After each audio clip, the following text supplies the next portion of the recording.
Welcome to Blizzard Fire. We hope this video helps fire up your solution. In this video, I will explain how to make Mexican gummy candy. First, gather all your ingredients, including unflavored gelatin, sugar, water, and your favorite fruit juice or flavoring.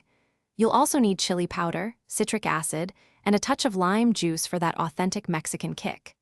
Make sure your gummy molds are clean and ready, along with a saucepan and whisk. Having everything prepped makes the process smooth and enjoyable. Next, combine your unflavored gelatin with cold water in a saucepan, letting it bloom for about 5 minutes. Then, add your sugar and fruit juice.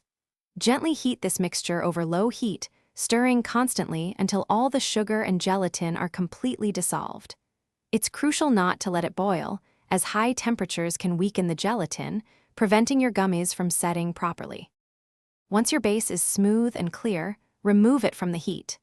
Now is the time to add your desired fruit flavorings, a generous squeeze of fresh lime juice, and your chili powder. Stir everything thoroughly to ensure the spices are evenly distributed throughout the mixture.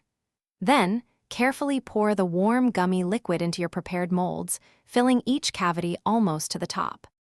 Once your gummies are firm, gently remove them from the molds. This usually takes several hours in the refrigerator.